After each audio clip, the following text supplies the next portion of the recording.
Ang alamat ng bundok ng huling liwanag.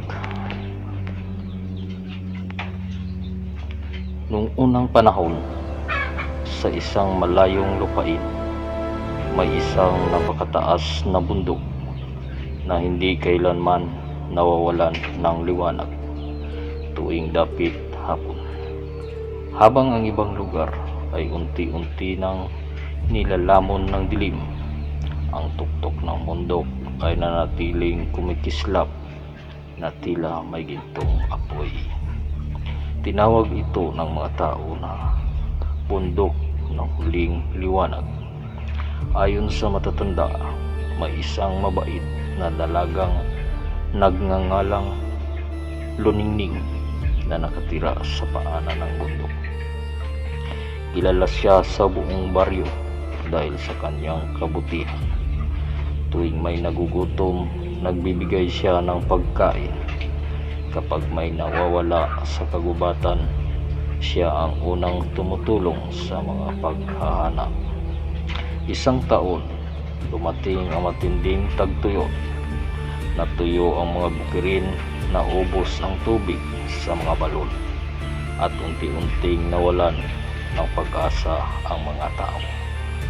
Isang gabi, napanaginipan ni Luningning ang isang matandang babae na nagsabi, "Kung nais mong mailigtas ang iyong baryo, akyatin mo ang bundok bago sumikat ang araw. Ngunit tandaan mo, huwag kang lilingon kahit ano pa ang marinig mo." Kinabukasan, agad siyang umakyat. Habang papalapit siya sa tuktok, nakarinig siya ng mga sigaw, iyak at tinig ng kanyang mga mahal sa buhay na humihingi ng tulong. Halos mapalingon siya, ngunit naalala niya ang babala.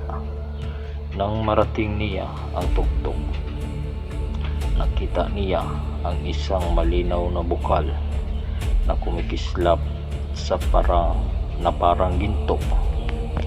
Pinuno niya ang kanyang sisidlan at dali-daling bumaba. Pagbalik niya sa baryo, ibinuhos niya ang tubig sa tuyong lupa.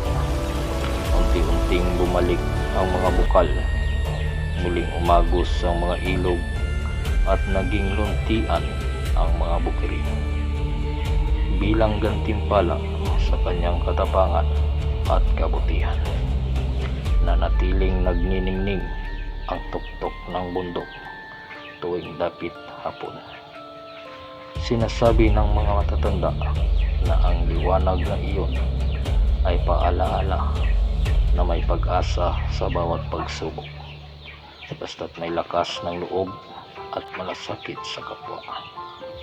Hanggang ngayon, may mga umakyat sa bundok upang masilayan ang huling sinag ng araw. At kapag nakita nilang kumikislap ang tuktok, naniniwala silang pinagpapala pa rin ang bundok ng kabutihan ni Luningning.